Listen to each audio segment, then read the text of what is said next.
सद्गुरु श्री दयाल की जय हो। जय गुरुदेव।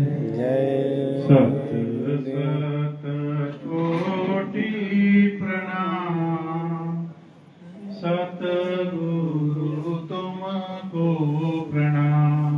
सत सत कोटि प्रणाम। सतगुरु तुमको प्रणाम। सत सत कोटि प्रणाम। सतगुरु तुमको प्रणाम। सत सत कोटि प्रणाम। सतगुरु तुमको प्रणाम। आप ही मेरे मात पिता हो। आप ही मेरे मात पिता हो। आप ही मेरा परिवार। सतगुरु तुमको प्रणाम। आप ही मेरा परिवार। सतगुरु तुमको प्रणाम। सत सत कोटि प्रणाम।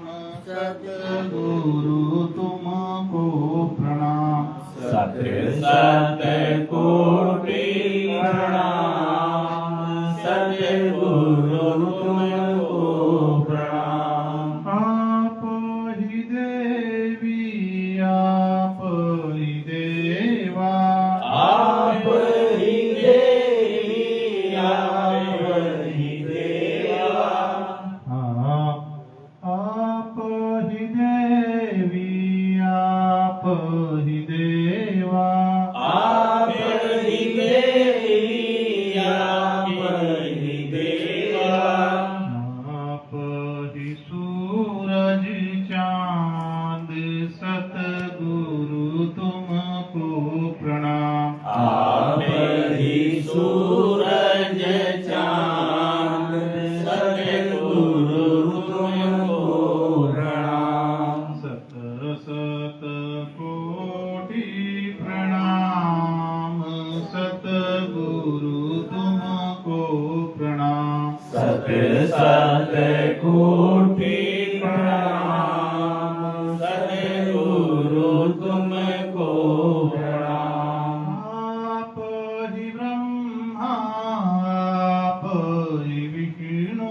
आप ही ब्रह्मा आप ही विष्णु। आप ही भोले भगवान। सतगुरु तुमको प्रणाम। आप ही भोले भगवान। सतगुरु तुमको प्रणाम। सत सत कोटि प्रणाम। सतगुरु तुमको प्रणाम। सत सत कोटि प्रणाम। सतगुरु तुमको प्रणाम। आप अखंड है आप अनामी। आप अखंड आप अनामी। आप ही पूर्ण ब्रह्म। सतगुरु तुमको प्रणाम। आप ही पूर्ण ब्रह्म। सतगुरु तुमको प्रणाम। सत सत कोटि प्रणाम। सतगुरु तुमको प्रणाम। सत सत कोटि प्रणाम। सतगुरु तुमको प्रणाम। हमको घर पहुँचाना गुरुजी। हमको घर पहुँचाना गुरुजी। यही है तुम्हारा सुंदर काम। सतगुरु तुमको प्रणाम। है तुम्हारा सुंदर नाम, सतगुरु तुमको प्रणाम। सत सत कोटि प्रणाम, सतगुरु तुमको प्रणाम। सत सत कोटि प्रणाम, सतगुरु तुमको प्रणाम। कलियुग में जय गुरुदेव नाम बड़ा है। कलियुग में जय गुरुदेव नाम बड़ा है। कलियुग में जय गुरुदेव नाम बड़ा है। कलियुग में जय गुरुदेव नाम बड़ा है। सुमीर सुमीर उतरो पार, सतगुरु तुमको प्रणाम। सुमिर सुमिर उतरे पार, सतगुरु तुमको प्रणाम। सत सत कोटि प्रणाम, सतगुरु तुमको प्रणाम। सत सत कोटि प्रणाम, सतगुरु तुमको प्रणाम।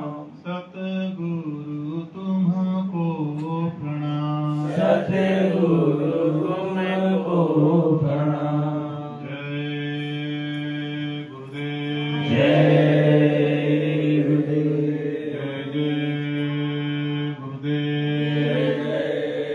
गुरुदेव। जय गुरुदेव नाम किसका? प्रभु का। जय जय गुरुदेव। जय जय गुरु जय गुरुदेव। जय जय जय गुरुदेव। जय गुरुदेव नाम किसका? प्रभु का। जय गुरुदेव नाम किसका? प्रभु का। परम पूज्य गुरु महाराज के पावन चरणों में नमन करता हूँ और आप सबको प्रणाम करता हूँ। पवित्र जीवन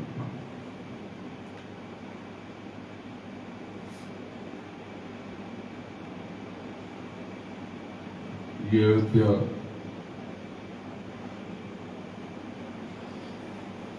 राम का जन्म दशरथ के घर। तो पहले तो आपकी अयोध्या में आकर के बहुत अभिभूत हूं। आज मार्च की तारीख 21 है, तृतीया चैत्र मास। ये चैत्र नवरात्र अपना कार्यक्रम 24 तक तो घोषित कार्यक्रम है। 25 को भी आप सबका दर्शन देता और 26 को रामनवमी। रामनवमी का अर्थ क्या है? यानी 9 द्वार को, 9 दरवाजों को जब पार करते हो तो उसके बाद जो दरवाजा आता है वहां पर राम विराजते। तिथि नवमी एक माध्यम है। मूल बात यह है कि वो राम निरंकार नारायण पुरुष इस 9 द्वार के 9 दरवाजों के परे विराजते हैं और वो दरवाजा है दसम दरवाजा। और ये जो मंडल है इसे दसम एकादश और द्वादश द्वार को प्रयाग कहते हैं, त्रिवेणी कहते हैं और यही संगम है दसम का, एकादश का, द्वादश का। जो एकादशी कहते हो वो तिथि एकादशी से कोई भी लेना देना नहीं है। एकादशी को आप व्रत करो, उपवास करो, भूखे रह जाओ, कुछ खाओ मत खाओ, इसका सीधा संबंध आपकी सेहत से जुड़ा है, स्वास्थ्य से है, आपकी रूह से, आत्मा से, सूरत से इसका कोई रिश्ता नहीं है। आप गंगा, जमुना, सरयू इन सब में जाओ, आप स्नान करो, इसका सीधा रिश्ता, सीधा संबंध आपकी सेहत से है, त्वचा से है और उससे जुड़े जो भी लाभ है उससे है। लेकिन ये पवित्र जल आपकी आत्मा तक, आपकी सूरत तक, आपकी रूह तक नहीं पहुंचती। मैं आपको कुंभ क्यों नहीं ले गया? क्योंकि मुझे पता है कि वहां जो धुलने जा रहे हैं वो धुलेगा नहीं। और मैंने तो आपसे ऐसा कुछ करवाया नहीं, लेकिन कुछ न कुछ अगर आपसे भूल चूक हुई है तो वो जो धुलने जा रहे हैं लोग वहां धुलेगा नहीं। वो तो जो हो गया सो हो गया, वो तो भोगना पड़ेगा। कर्म जो जो करेगा तो वही फिर भोगना। तो कुछ संक्षेप पे आप समझ दो, क्योंकि कार्यक्रम 22 तारीख देखें, एक तरह से हमेशा ऐसा ही होता है कि कार्यक्रम पहले से शुरू हो जाता है। मैं पहले से ही कहता हूं कि 22 का मतलब 22 मत समझना, एकाध तिथि आगे पहले से शुरू कर देना। तो मैं आज पहुंच गया तो कार्यक्रम तो आज से ही शुरू हो गया। तो कुछ भेद सुन लो, थोड़ी कुछ गहरी बात सुन लो और कुछ आगे का संकेत भी सुन लो। ऐसे तो बहुत लोग आना चाहते लेकिन आ नहीं पाए, लेकिन ऐसे बहुत से लोग हैं जो खुद भी भ्रमित हुए और औरों की भ्रमित के फिराक पे औरों को बदलाने की कोशिश करते रहे। तो इसका क्या बात ऐसी है कि एक बड़ी सुंदर कथा है।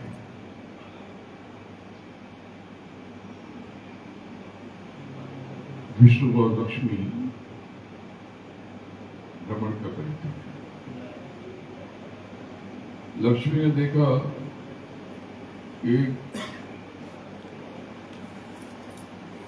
विष्णु का भक्त बड़ी दीनहीन स्थिति और अवस्था में है।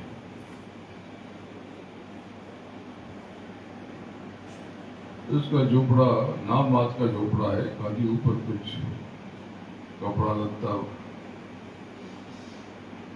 तीन पत्थर डाल करके एक छत सी बन गई, लेकिन दरिद्रता अति बड़ी बड़ी बड़ी। तो बहुत परेशान हुए, बोले कि स्वामी ये आपका भक्त है, आपका चिंतन करता है, सिमरन करता है, स्मरण करता है, आपको पुकारता है, प्रणाम करता है, नमन करता है, वंदन करता है, फिर भी ये दीनहीन रंग खस्ता हाथ ऐसा क्यों? विष्णु गंभीर हो गए, बोले कि देवी ये संसार कर्मों के विधान में बंधा है, ये जरूर ये पूर्णतः सत्य है कि ये मुझसे बहुत प्रेम करता है, लेकिन इसकी जो स्थिति परिस्थिति है इसके प्रारब्ध के कारण है और प्रारब्ध कर्मों से बनता है। इसने जो निर्मित कर दिया है उससे वही भोगना है, लेकिन इसके ऊपर दया हो रही तो जो नए कर्म अच्छे इससे कराए जा रहे आगे इसका उसको लाभ मिले, इसके भीतर बीज डाले जा रहे तो इसका फायदा इसको आगे की योनियों में, आगे के जन्मों में, आगे की देह में या आगे के समय में वक्त पे काल करने को मिलेगा।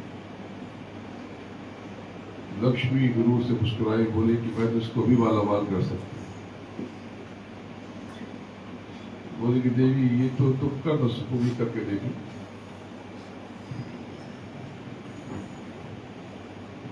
उन्होंने एक गठरी प्रकट की, उसमें बड़े बड़े हीरे मोती, ढेर सारे सोने चांदी के जेवर बर्तन, खूब संपदा एक मूर्ति बनाई और उसकी छप्पर पर फेंक दी। छप्पर टूट गई और छप्पर मार के नीचे धन बरस गया।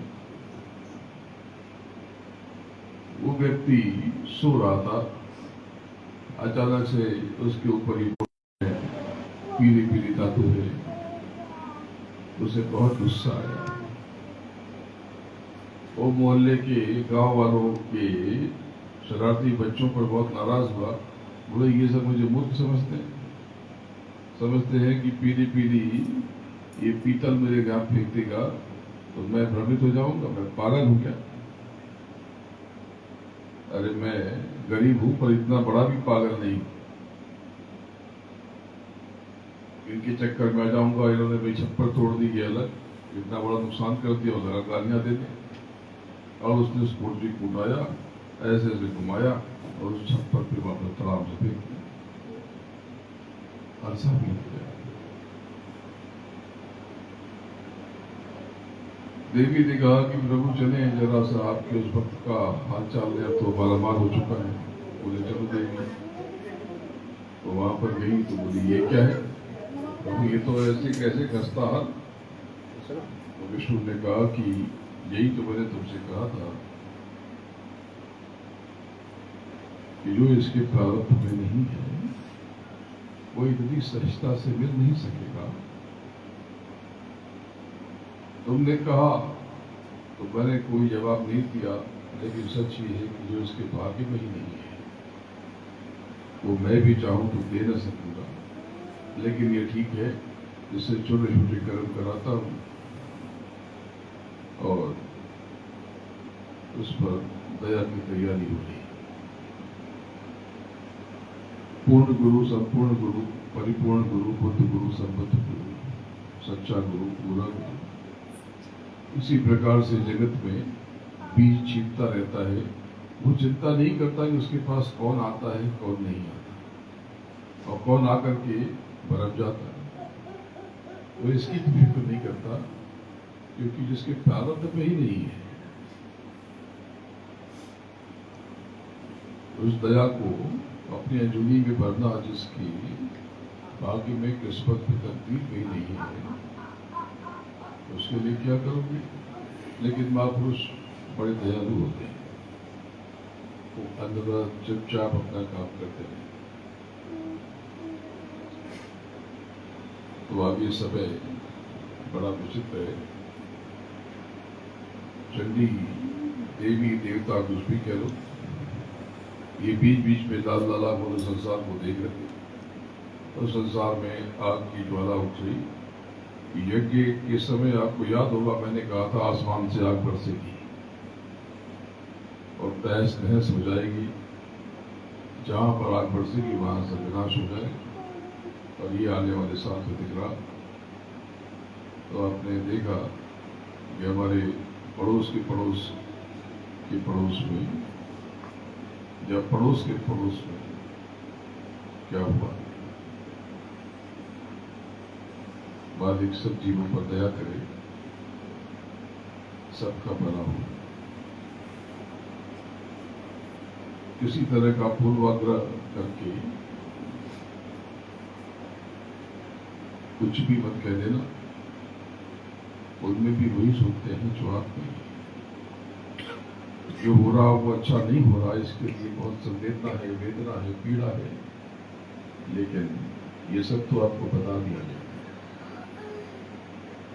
अभी तो आगे जो होगा आपको अंदाजा भी नहीं है। ऐसे ऐसे राज खुलेंगे कि सर चकरा जाएगा। ऐसे ऐसे भेद कुछ खुलेंगे और कुछ गोपनीय गुप्त रह जाएंगे, तो अंदाज लगा के लोगों की रूह कांप उठेगी।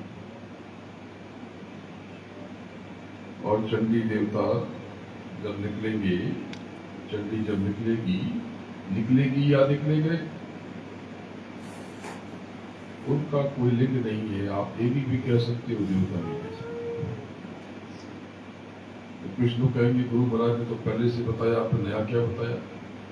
गुरु महाराज ने 30 बरस पहले कहा, और 30 बरस पहले चंडी मशाल लेके निकली और देश दुनिया का पैसा गायब कर दिया और भारी मंदी आई और यूरोप के बहुत से देश दिवालिया होने के कगार पे आ गए थे।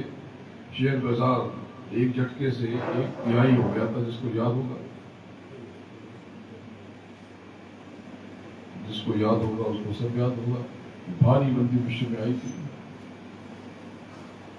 और सोना $2000 से गिर करके $600, $700, $800 के आसपास पहुंच गया। तो बात ऐसी है कि तारीख तो मैंने बता दी है कि जो गाल गर्दा है, अब ये है कि वो कब उठेंगे ये कहना कठिन है, लेकिन जो उनकी जिस प्रकार से उनकी क्रियाशीलता है, उनकी कार्यविधि है, उससे लगता है कि अगले वर्ष के मध्य में ये ज्वाला लेकर निकल पाएंगे। तो लगभग जून समझ लो, तो तारीख कहूं तो 1, 2, 3 जून समझ लो। जहां से ये निकलेंगे, शुरू में आरंभ में गति धीमी होगी, मध्यम होगी, लेकिन धीरे धीरे ये देश दुनिया का पैसा सब साफ कर देंगे और धरती पर त्राईमाम बचेगा। ये भविष्यवाणी जब की गई थी तो किसी ने भी इस पर इसके पहले ये बात नहीं बताई। मैं तो बहुत समय से कह रहा हूं, पिछले 5-7 साल से, कि जो काल दयाल की टक्कर होगी, जो सफाया होगा, सतयुग की अगवानी के पहले, इसका समय बहुत दूर नहीं है। आप में से कई लोग उस दौर को देखेंगे और याद करेंगे और रोएंगे कि हम समझ नहीं पाए, हम पहचान नहीं सके। हमेशा से ऐसा ही होता है, आप जाने के बाद, खोने के बाद याद करते हैं। अगर उस समय ही अपना काम कर लो तो बात बन जाएगी। तो एक बात समझ लो कि जितने भी मनमुखी हैं, यानी जो संसारी हैं, संसार में आसक्ति है, तात्पर्य ये है, जिनकी आसक्ति जगत में है, मन में है और मन इंद्रियों के घाट पे बैठा है, उन सबको बहुत पीड़ा होगी और उनकी जेब से धन का नाश होने लगेगा, हो जाएगा। लेकिन जो गुरुमुखी है, जिनका प्रेम गुरु के प्रति, सदगुरु के प्रति है, जो हमेशा उसका चिंतन करते हैं, उसका स्मरण करते हैं, उसमें खोए रहते हैं, दोनों आंखों के मध्य खुद को खींचते रहते हैं, और जो गुरु के इशारे को समझते हैं, गुरु महाराज को याद करते रहते हैं, प्रेमियों, चंडी मशाल लेकर के निकले या तेजाब लेकर निकले, उनको कुछ नहीं। लोगों की जेब खाली रहेगी, लेकिन उनकी जेब में खन खन की आवाज आएगी। और अगर तकलीफ पड़ी तो भी उनको इतनी तकलीफ नहीं होगी। लेकिन बस ये है कि जगत के प्रति आसक्ति पर रखना, जो होता है उसे होने देना, न चिल्लाना, न शोर मचाना, क्योंकि आपके कर्मों से उठ जाए। अरे भाई, आपसे तो कुछ लिया नहीं जा रहा, आपको तो दिया जा रहा, दया मिल रही, भोजन मिल रहा, व्यवस्था सारी की सारी, तो आनंद से रहो और अंदर में लौट लगाते रहो। अंदर में मिट्टी के दीपक पे दीप जलाते रहो। ये दीप वो नहीं, ये मिट्टी, जहाँ पर ये दीप कृत की पार्वती साझा, तो अखियों का स्थान। तो वेद को समझ दो, चंडी ऐसा कहर रख पाएंगे कि बड़े बड़े नाम और बेनिशा हो जाएंगे। ये बड़े बड़े लोग जो नाम तुमको याद आ रहे हैं, अभी याद कर लो। 4 बरस 5 बरस के बाद ये आज नाम लिख लो, इनका नाम पढ़ना और बताना कि ये कहाँ है। जब आपकी आंखों से आंसू छलक जाएंगे ये तो इन्होंने कब बता दिया था, तो ये सब हो गया। बात ऐसी है प्रेमियों कि बड़ी स्वर लिखती बताता हूं जो गुरु महाराज ने आपको सिखाई और बताई। ये जगत आपको परेशान करेगा जब आप इंद्रियों के घाट पे बैठे रहोगे, यानी मन इंद्रियों के घाट पे बैठा रहेगा।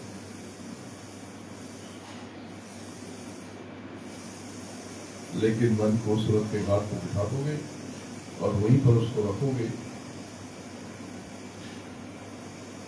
तो आपको अपनी क्षमता का एहसास और आभास होने लगेगा। आपको पता चलने लगेगा कि आप कौन हो और आपका मालिक कौन है, आपका प्रभु, आपका गुरु, सदगुरु, गुरु महाराज कौन है, सब समझ जाओ। मैं तो बार बार कहता हूं कि आप रोज के 2.5 घंटे मुझे देख के देखो। अरे तुम्हारे भौतिक कष्टों की जिम्मेदारी मैं लेता हूं बच्चे, किस बात के लिए परेशान होना। तुम केवल 2.5 घंटे का नाम की कमाई में दो, तुम्हारे हर कष्ट, हर दुख जिसको मैं अपना लूंगा आत्मसात कर दूंगा और तुम्हें पता भी नहीं चलेगा ये कब आए और तुम्हें छूट जाएगा। विश्वास करके देखो, बदले में क्या दिया तुमसे, क्या मांगता हूं। क्रोध मांगता हूं, उल्टी सोच मांगता हूं, संदेह मांगता हूं, निंदा आलोचना ये मांगता हूं।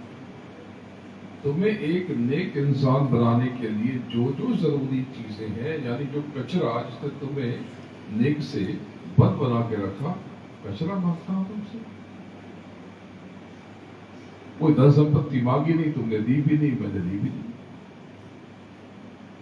भाई खाता खोलने के लिए तो आवश्यक था, इशारे में कई बार बताया कि भाई 10वां हिस्सा अलग किया करो, अब नहीं करते तो समझा दो।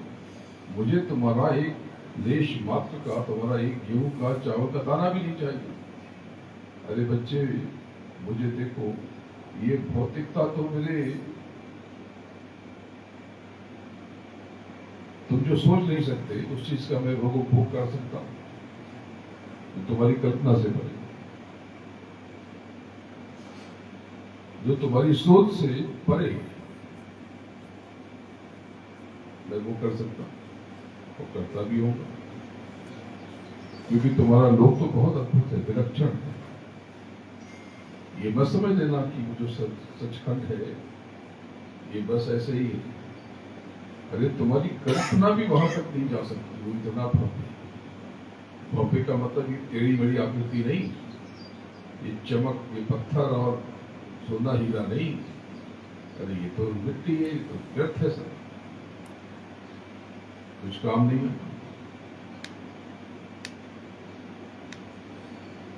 अरे प्रेमियों, तुम जानते नहीं हो, जिसको तुम सोना समझते हो ये सब पेड़ियां हैं। कलयुग में, कलयुग कहाँ रहता है? नहीं सोने चांदी हीरे मोती में रहता है।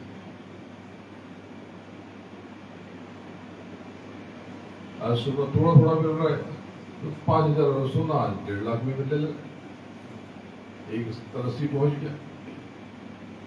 लेकिन अचानक से चल रहा आया और एक 30, 40, 50 में कुछ से नीचे की थोड़ा सा खिसका। प्रेमियों, ऐसा भी दौर आता है जब युग बदलेगा तो ये सोने चांदी लोहे की तरह हो जाते हैं, कोई पूछ नहीं होती, इनमें कुछ है ही नहीं, इनमें कुछ है ही नहीं। ये बस समझ लेना कि बहुत कीमती चीज है। असली जो धन है वो तुम्हारे भीतर शील, क्षमा, संतोष, मेरा, विवेक, प्रेम, दया, करुणा, ये असली संपत्ति। अर्पण, समर्पण। अरे समर्पण करने में तुम घबराते क्यों? क्या तुमको कोई बेच देगा, कोई बदुआ बना लेगा, बंधक बना लेगा? तुम अपने दिशा लेने में, कोई भी काम पूछ के करने में हिचकते क्यों? भाई तुमसे सालाना कोई पैसा लेगा? अरे कोई तुम्हारे जीवन में कवच की तरह खड़ा है और तुम्हें समझ में नहीं आता, पहचान भी नहीं कर पा रहे, कहाँ उलझे हुए? तो बात को समझो। वो भी रामनवमी आएगी और चलो ठीक है, ये अयोध्या सांकेतिक अयोध्या, असली अयोध्या का वर्णन बताऊंगा, पर ये अयोध्या चूंकि यहाँ पर मान्यता है तो मैं प्रणाम करता हूँ इस भूमि को। और बस कुछ लोगों के प्रयास से इसमें गुप्ता जी अंकुर और डॉक्टर साहब, इन लोगों के प्रयास से ये कार्यक्रम तय हो गया, तो बड़ा आनंद है। तो ये यहाँ पर मंदिर निर्मित होने के पश्चात में पहली बार यहाँ पर आया। इसके पहले आ तो चुका हूँ और यही पर इसी जगह पे सत्संग हो चुका है, लेकिन मंदिर के निर्माण के पश्चात में पहली बार यहाँ पहुंचे तो बड़ा आनंदित हूँ। राम दशरथ के पुत्र दशरथ, 10 का रथ, 10 यानी 5 ज्ञानेंद्रियां, 5 कर्मेंद्रियां, यानी अपनी इंद्रियों पे जब नियंत्रण कर लेते हैं तो वो नियंत्रण करने वाला, वो नियंता, वो नियंत्रक दशरथ हो जाता है। और जब दशरथ हो जाते हो, ये भीतर राम के प्राकट्य की, प्रभु के बोध की ये प्रथम स्थिति है। जब आपका स्वयं पर नियंत्रण हो जाता है, आपके मन, बुद्धि, चित्त और अहंकार पर आप काबू पा लेते हो, अपनी इंद्रियों पर नियंत्रण कर लेते हो, आप गुरुमुखी हो जाते हो और आप अपने गुरु के सदगुरु के चरणों में शीश दबाते हो। एक बिजली सी कौनती, एक चिंगारी सी निकलती है दोनों आंखों के मध्य, और आप ऊपर की जब मेरोनी खोल देते हो तो वहां से जो सुराग मिलता है, जो राह खुलती है, वो राह ऊपर कहीं मिलती है। ये 9 द्वारों के ऊपर, 9वीं के ऊपर, वहां पर 10वीं बनती है, देखा अगम भगत, देखा अगम भगत। और ये 9वीं के ऊपर वो है जो निरंकार है, जो पारब्रह्म परमेश्वर है, जो विलक्षण है, जो अप्रतिम है, जिनका लोक मुक्ता की तरह है, मोतियों की तरह स्नेह और पवित्र, जहां पर सुनते हैं देह से परे ही, वहां कोई देह नहीं है। वहां पे सुरतों का ये स्वरूप हंस कहलाता है। सुरतें बहुत हल्की होकर के जैसे प्रणाम करती हैं निरंकार पुरुष को और फिर एकादशी करती हैं, तो सारे उल्टे पुल्टे अनंतों जब उसके कर्मों के बोझ से एक क्षण में, एक पल में मुक्त और निर्मुक्त हो जाती है। और उनमें इतनी चमक, इतनी फर्क, इनकी इतनी महक कि आपको अंदाजा नहीं। अभी कल की बात है, कल जिस अखबार समूह के यहाँ पर मैं उनको संबोधित कर रहा था, उनके माध्यम से उनके दर्शकों को आजकल इस वेदी को, वार्तालाप को, सत्संग की इस व्यवस्था को पॉडकास्ट कहते हैं, जहाँ पे लोग बातचीत करते हैं। ये दौर दूसरा है, तो पहले भी मैं जा चुका हूँ। तो वो बात कर रहे थे और बात करते करते उन्होंने कहा कि कुछ अनुभव हो जाए मुझे, और उनके साथ जो अनुभव हुआ वो चकित है। अगर वो पॉडकास्ट सुनेंगे तो तैयारी उन्होंने मेरे आने से पहले बहुत की थी, तो वो सब भूल जाए। वो खुद कह रहे थे, और आप सुनोगे उसे, वो कह रहे थे कि मुझे कुछ समझ नहीं आ रहा, जो जो मैं सोच रहा हूँ ये सब कहते चले जा रहे हैं। ये जो मैं लिख के आया हूँ, ये मैंने इनको बताया भी नहीं, ये सब जवाब एक के बाद एक उसी क्रम से इन्होंने दे दिया। और मैंने कहा कि दोनों आंखों के मध्य ध्यान केंद्रित करो और अपनी सूरत के प्रकाश को, उजास को और उसकी खनक और महक को महसूस करो। और वो अचरज में पड़ गए। ऐसी अद्भुत सुगंध उनके हाथों में फैल गई। सुबह से लेकर शाम तक वो अपनी उंगलियां वो उसका रस लेते रहे और कांपते रहे, ये क्या हो रहा है। तो वो गए, हाथ धोकर के आए। वो गए, वो सुन रहे होंगे, वो गए हाथ धोकर के आए, और हाथ जितना धुले उतना महक बढ़ती जाए। बोले ये क्या है? हमने कहा ये तुम्हारी रूह की, तुम्हारी आत्मा की सूरत की महक है, ये जाएगी नहीं। बोले आपने मुझे ये दे दिया। मैंने कहा ये तुम्हारा ही था, मैंने तो सिर्फ सहायता की है। ऐसे ही मैं पिछले हफ्ते उत्तर महाराष्ट्र के दौरे पर था, तो गाड़ी में मेरे साथ अभी आ रहे निकल पड़े होंगे भुसावल के प्रेमी, जिनके यहाँ भुसावल का पहला सत्संग मैंने किया, और मेरे साथ पहली बार इकलौते वही हैं जिन्होंने विदेश यात्रा की। उन्होंने कहा कि ये जो पॉडकास्ट आता है, इसमें कुछ लोग आपसे बात करना चाहते हैं, तो जाने कैसे मुझे जोड़ दिया, मेरे संपर्क में आ गए, तो आप कहें तो बात करा दो। मैंने कहा करा दो। वीडियो पर बात हो गई, गाड़ी चल रही थी, और सब लोग जो जो गाड़ी में थे सुन रहे थे। उन्होंने जो बताया वो कथा वही है जो मैंने आपको सुनाई, लक्ष्मी और विष्णु वाली। जिसके प्रारब्ध में नहीं है उसको देके भी क्या, और जिसके प्रारब्ध में है वो ढूंढ लेता है। उन्होंने कहा कि मैं आपको नहीं जानता, पति पत्नी दोनों थे, अब आपको नहीं जानते, लेकिन हमने आपके 2 एपिसोड देखे थे, तो जैसे आपने कहा वैसे हमने ध्यान लगाया, और ये और ये और ये और ये और ये और ये क्या है, ये दिखाई पड़ रहा है, ये क्या है, ये इतना विलक्षण और इतना दिव्य। बोले हम उन चीजों को नहीं जानते थे, मानते थे, न मानने का कोई कारण नहीं है, आस्था तो थी महापुरुषों में, लेकिन आपसे कोई परिचय नहीं था। लेकिन जब देखा तो आप अपने लगने लगे, और आपने बताई तो मैंने जिज्ञासा और कौतूहलवश पूरी श्रद्धा रखी आपके प्रति कि आप जो कह रहे हैं सच ही कह रहे होंगे। और जब मैं उसमें उतरा तो ये सब देख लिया मैंने,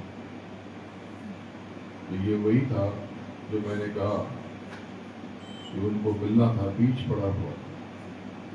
ये जो मैं जगह जगह जाता हूँ, कहीं कहीं आप कार्यक्रम देखते हो, कहीं नहीं देखते हो, ये क्या है? ये बीज का छिड़काव है। कहीं किसी का खा लिया, कहीं किसी राह से गुजरे, कहीं किसी पेड़ पौधे कीड़े पकौड़ों को एकटक देख लिया, बस अब क्या है। तो बात ऐसी है फिर ये दुनिया की ये दौलत ये कुछ भी नहीं, ये तो ऐसे ही प्रकट हो जाती है, ऐसे ही। जब नारायण दास दक्षिण भारतीय थे, उम्र हो चुकी थी और थोड़ा ऊपर तक उनकी चढ़ाई थी, थोड़ी सी कमाई थी, लेकिन ऊपर का द्वार नहीं मिला, मार्ग नहीं मिला, तो वो किसी ने बताया कि तुम हाथरस जाओ। तो हाथरस पहुंचे तो गुरु महाराज के दर्शन हुए। उन्होंने कहा कि मुझे आगे का भेद बता दे, बहुत तड़फड़ा रहा हूँ, बहुत छटपटा रहा हूँ, आगे का मार्ग मुझे पता नहीं है। ब्रह्म और माया को तो मैं जानता हूँ, अगर चूक गया तो बस इन्हीं के प्रभाव में रह जाऊंगा और चिपक जाऊंगा, तो दया करते। तो गुरु महाराज ने कहा कि तुम थोड़ा देर हो गई आने में, और कोई बात नहीं, तुम्हें रास्ता मिलेगा, थोड़ा इंतजार कर लो, तुम आगे चले जाओ, क्योंकि मैं अभी देह मेरी कुछ समय में छूट जाएगी, तो तुमको वो रास्ता वो दिखाएंगे। परिचय बता दिया। तब उनकी उम्र केवल 12 बरस की थी शायद। जमुना के किनारे कोई खेल खेल रहे थे, जैसे गिल्ली डंडा और क्रिकेट खेलते हो, एक से कुछ उठाया और दूसरा कोई भी पटरा लकड़ी रगड़ा छड़ी से मार दिया। ये क्रिकेट भी ऐसे ही होता है, बेसबॉल भी ऐसा ही होता है, और गुल्ली डंडा भी ऐसे ही होता है। बच्चे लोग खेलते हैं, और बच्चे बड़े हो जाते हैं तो भी खेलते रहते हैं। तो पता करते करते वहां पहुंचे तो बोले कि वो तो खेलने के लिए जमुना जी गए। पता लगा के पहुंचे, कई दिन तक ढूंढते रहे, और पहुंचे तो पता लगाया कि ये कौन है, तो बोले ये है। तो उनके पास गए और उनसे कहा, विनती की। बोले मिलेगा तो, पर अभी थोड़ा समय है, रुक जाओ, मुझे पता है तुम्हारे ऊपर दया हो जाएगी, लेकिन बदले में मुझे क्या दोगे? तो समझ ना पाए। कई बार झटके से कोई पूछे तो गलती हो जाती है। तो उन्होंने विचार किया कि क्या दूं, तो उनकी गठरी में एक विलक्षण वस्तु थी, एक गुटिका थी, एक पत्थर कह लो, बड़ा विलक्षण। बोले ये आप ले लें। बोले ये क्या है? बोले ये पारस गुटिका है, यानी पारस पत्थर है। बोले ये क्या होता है? बोले ये लोहे को सोना बना देता है। बोले कैसे? बोले तुम क्या करते हो उसका? बोले कि भाई मैं किसी से कोई भिक्षा तो मांगता नहीं हूँ, और कोई काम दाम करता नहीं हूँ, तो जीवन चलाने के लिए जितनी जरूरी है उतना सोना बना लेता हूँ, और धर्म कर्म आध्यात्म नाम की कमाई चलती रहती है, लोगों का काम होता रहता है, ये जीवन चलता रहता है। तो बोले इतना पापड़ मिलते हो तुम, इतना अगड़ा पगड़ा काम करते हो तुम? बोले इसकी जरूरत है, कैसे करते हो दिखाओ। तो गए बिरबान के खुश खासे के नदी में से, कबाड़ में से रुआ लगकर ढूंढ के लेके आए और उनको टीका को दिया। और जो भी विधि थी आपको बताऊंगा, नहीं तो आप चक्कर में बताओगे। तो किया तो धीरे धीरे कुछ पल में वो सब रुआ लगकर सोना बन गया। तो बोले तो इतना टिकरमा करते, इतना झमेला करते? ये देखो, ऐसे उन्होंने रेत मिट्टी जमुना के किनारे की उठाई और ऐसे ली और ऐसे डुबरा दी।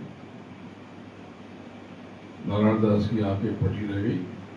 धीरे धीरे धीरे धीरे जो गिर रहा था, जो उठा था वो तो मिट्टी थी, और उनकी उंगलियों की फोड़ों से जो गिर रहा था वो सोना था। वो कांप उठे, चरणों में गुटिका रख दी। उन्होंने गुटिका उठाई और ऐसे हवा में उछाला और पटरा लकड़ा जो था उससे जोर से मारा, गुटिका जाके जमुना जी में को। ये सच्ची बात है। जैसे जैसे हुआ था वैसे वैसे आपको बता दें। तो आप केवल अगर नाम की कमाई कर लो, जो मैं कहता हूँ, भौतिक कष्ट, यानी भौतिक कष्ट तो छोड़ो, आनंद से भर जाओगे। तुम्हें ये चाहिए और तुमने चाह ही लिया कि नहीं चाहिए मुझे सेवा के लिए, तो जो प्रकट हो जाएगा। तुम सब यहाँ बैठे हो, हृदय पे हाथ रख के बताओ, तुम्हें कार्यक्रम में आना होता है, तुम संकल्प ले लेते हो, या तुम्हें सेवा की इच्छा होती है, तुम संकल्प लेते हो कि मेरी मुझे इनकी सेवा में ये देना है, मुझे ये करना है, क्या व्यवस्था नहीं होती? कैसे व्यवस्था हो जाती है तुम्हें पता भी नहीं चलता, कहां से चल के चला आता है तुम्हें मालूम भी नहीं पड़ता। अरे विचार तो करो, तुम उछल कूद करते रहते हो, कुछ नहीं होता और दया हो जाती है तो चल के तुम्हारे पास तुम्हारे संकल्प को पूरा कर दिया जाता है। जय गुरुदेव। तो बात को समझो, किस भ्रम में फंसे हुए हो, किस चक्कर में पड़े हुए हो। अगले कुछ वर्षों में तुम सब लगड़े पे जलोगे। ये देह जलेगी ना, सूरत निकल जाएगी। अरे ये फालतू के पचड़े से निकलो, ये झूठे लाभ हानि, जीवन मरण, सही गलत, अरे कर्मों के विधान के बाद सही गलत है ना, उसके ऊपर तो नहीं, तो वहां चलो जहां रात नहीं है, जहां दुख नहीं है, जहां पीड़ा नहीं है, जहां उदासी नहीं है, जहां दर्द नहीं है, जहां आंसू नहीं, जहां अंधेरा नहीं, जहां केवल आनंद है, जहां केवल प्रेम है, जहां केवल मालिक की दया है, मेहर है, जहां केवल मालिक है। बोलो जय गुरुदेव। चलो ये कार्यक्रम का आज ही आगाज हो गया।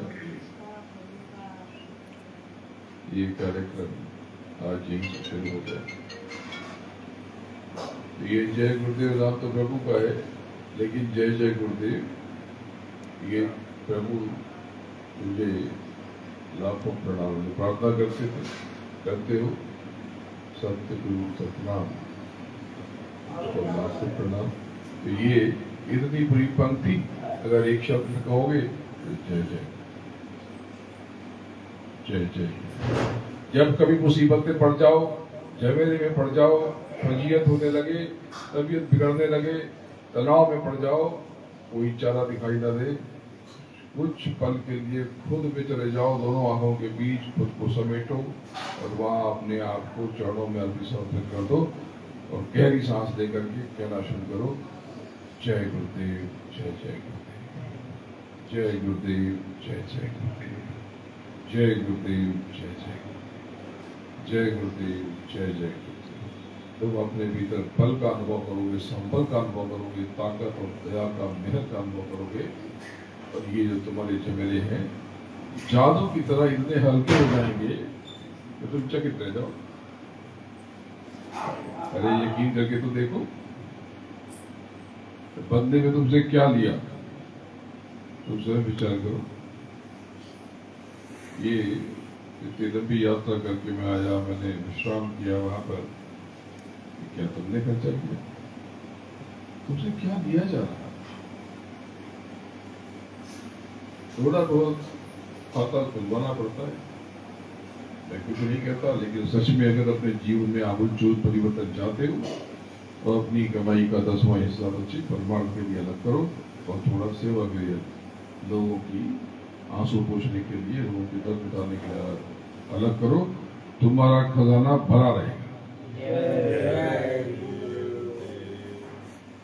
तुम्हारा खजाना भरा रहेगा। आजमा के तो देखो, एक भी शब्द गलत नहीं हो।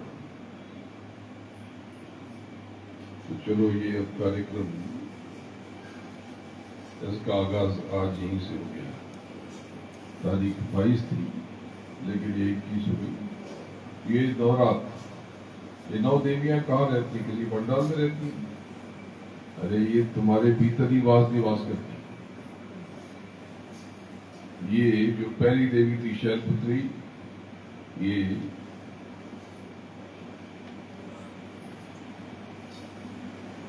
तुम्हारे मूलाधार चक्र के स्वामी, हालांकि उसके जो देवता है वो गणपति कहते हैं, लेकिन यही वो वास करते हैं, वो मूल आधार है। जब ये जग जाए तो बहुत सी चीजें समस्याएं जीवन से खत्म हो जाती है। पर ये समझ लो कि ये सारी सत्युग त्रेता द्वापर की चीजें हैं। कलयुग में तो बात बदल गई, इसके थोड़े बहुत असर है, इसलिए बताता हूं। कि तुम्हें बोध हो, ज्ञान हो, पता रहे, और तुम्हें ये भी पता रहे कि ये तुम्हारे सामने है ये ऐसे रसायन जानते हैं, ये तो वही कल्पना से भी करें, तुमको ऐसे उड़ा दे। अरे जो हुंकार जिससे सब कुछ प्रकट किया, सती शक्ति, अंतःकरण, रजस तमस, तो तुम भी तो हुंकार कर सकते हो, तुम्हारे भीतर भी तो बीज, तुम भी उसी मोड़ो छोड़। तो ये हुंकार से तुम चाहो तो आकाश गमन कर लो, संत महात्मा तो करते हैं, तुम भी कर सकते। पर ये सब सिखाया नहीं जाता कि वो काम तो अभी 1500 में कर लो, 1500 तो 1000 में जब भीड़ भाड़ ना हो तो तुमको दिल्ली का टिकट मिल जाएगा, घूम के चले आना, ऐसे ही उड़ गए। तो उसके लिए साधना की क्या जरूरत है? तो 1500 की साधना हुई। असली चीज ये है कि कलयुग केवल नाम आधारा, सुमिर सुमिर गलत नहीं पाता। ये तुमको नवरात्रि का भेद बता रहा था। तो दूसरे दिन की जो देवी है ब्रह्मचारिणी, वो लिंग चक्र,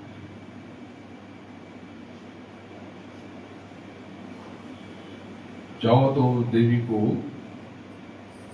सुप्तावस्था में भेज दो और संसार के भोग में लग जाओ, और चाहो तो सारे ब्रह्म के दर्शन करते हुए उस पूर्ण ब्रह्म का पहुंच जाओ। ब्रह्मचारिणी, ब्रह्मचारी यानी ब्रह्म को पाने का आचरण, कोई रिश्ता बनाना बिगाड़ना उससे कोई मतलब ही नहीं, व्यर्थ की चीज है। अरे तुम्हारा ध्यान उधर जाए क्यों? देखो सबसे सुंदर जो आश्रम है वो गृहस्थ आश्रम।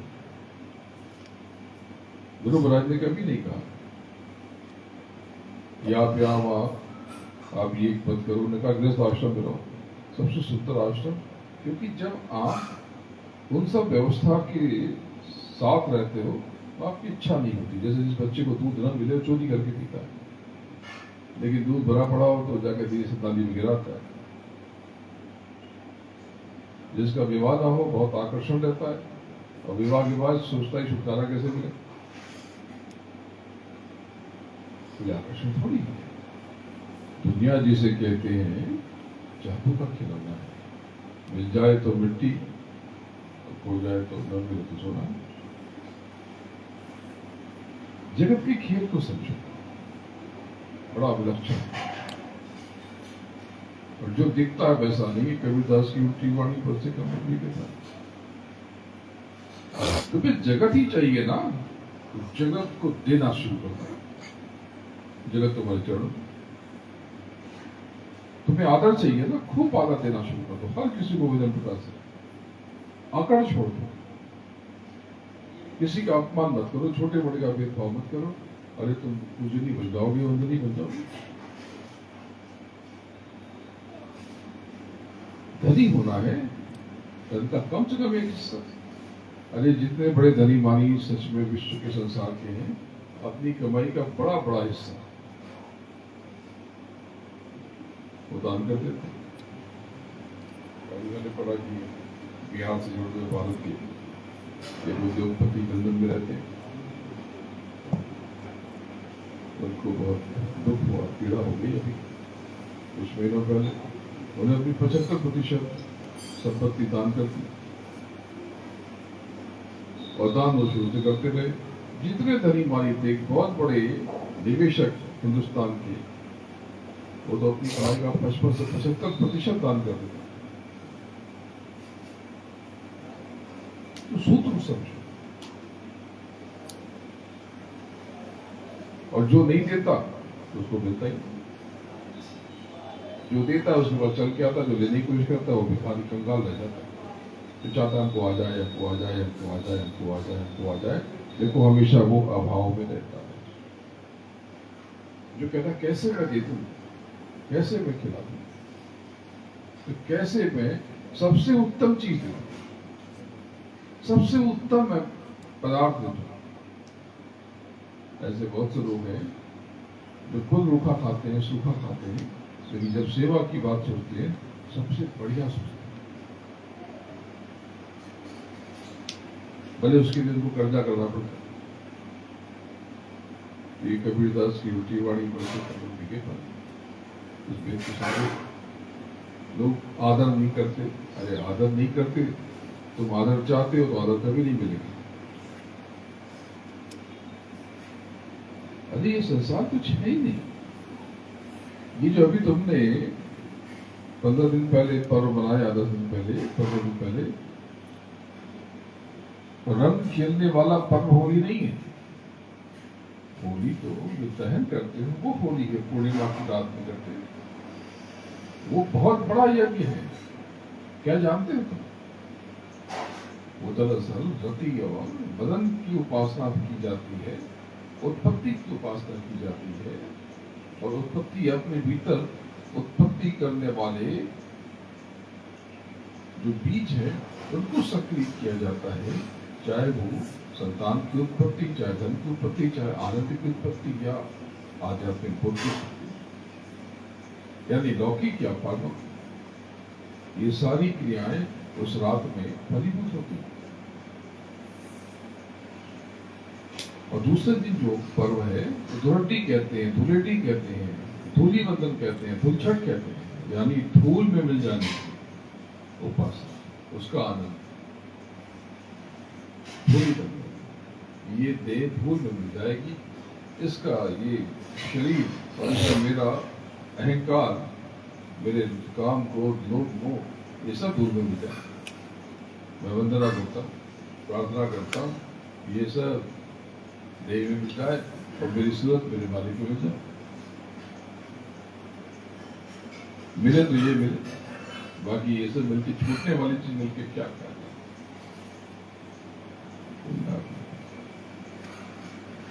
ये जितना कबाड़ घर में, महाराष्ट्र में भंगार कहते हैं या कबाड़ कहते हैं, ये कूड़ा, वहां कचरा।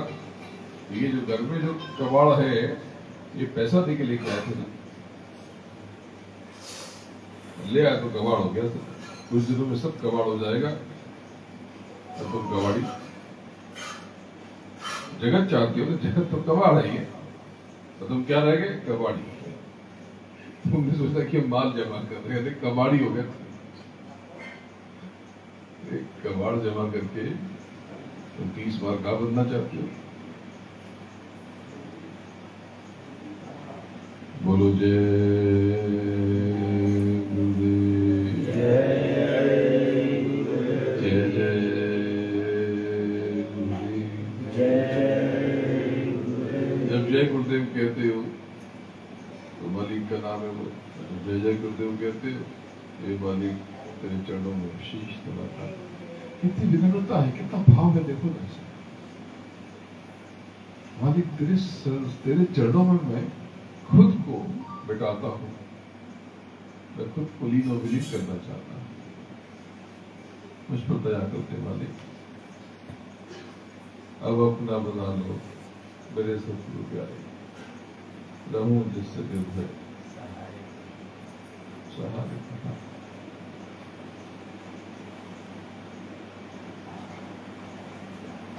ये चाह, ये कौन सी चाह कि मुझे दौलत मिल जाए, मुझे शोहरत मिल जाए, मुझे पद मिल जाए। अरे तुम खुद को मिटा दो, ये सब दुनिया तुम्हारी चरणों में शीश नवाएगी। बोलो जय गुरुदेव, जय जय गुरुदेव। जय गुरुदेव नाम किसका? प्रभु का। जय गुरुदेव नाम किसका? प्रभु का। गुरु महाराज के चरणों में नमन करता हूँ, आप सबको प्रणाम करता हूँ। जय गुरुदेव, जय।